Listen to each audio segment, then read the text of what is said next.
Water dispenser could be leaked due to multiple reasons like faulty rubber seal or cracked pipes. Like as you can see over here, the water is leaking, and it's the point where we see the water mostly, but we cannot identify where the cause is. But in this case, the cause was very different, as it is due to the heater core faulty. As you can see, beside the coil, cooling core, there is a heater core, and it was leaking, and this it was very unique.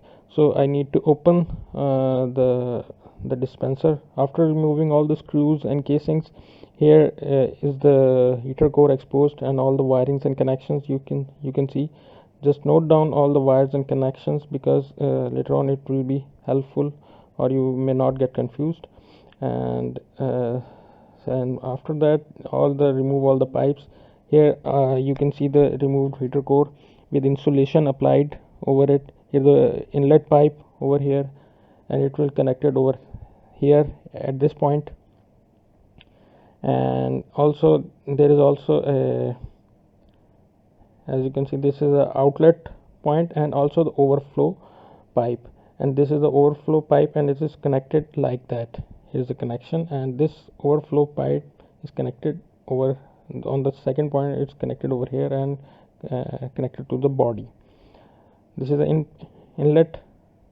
Now after removing all the cover, you can see there is a leakage area. It's very clearly, it was so rusty. I have removed all the rust, and after removing, I can see the leakage and cracks.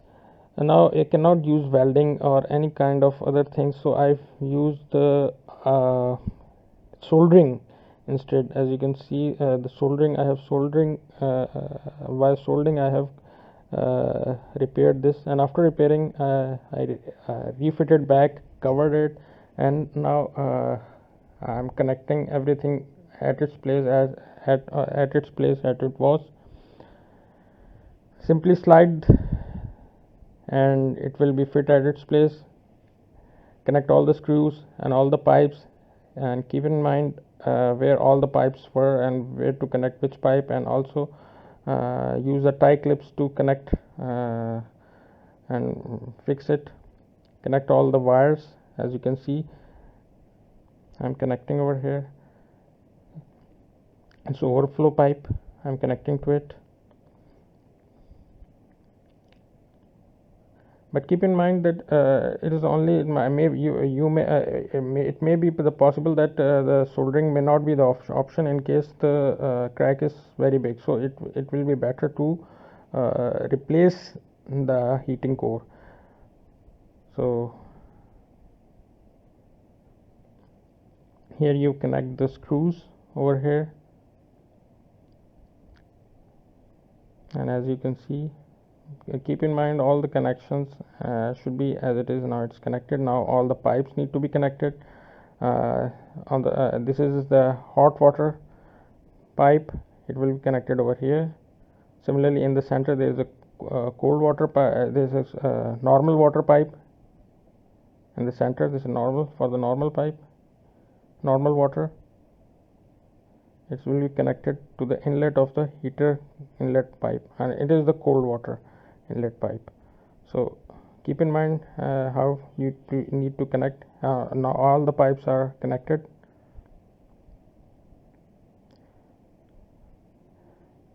Except the heating pipe. Except the heating pipe. Now I have also connected the heater pipe. Now the pipe connection should not be loose, so use the tie clips to tighten everything. Now connected. Now cover everything, and all the screws and everything. Now connect, keep everything back as it is.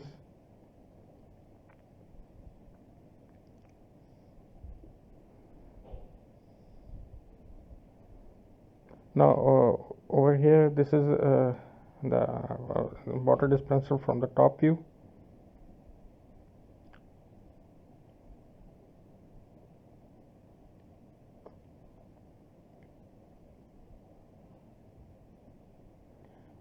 Now I'm adjusting everything, and at least trying to adjust.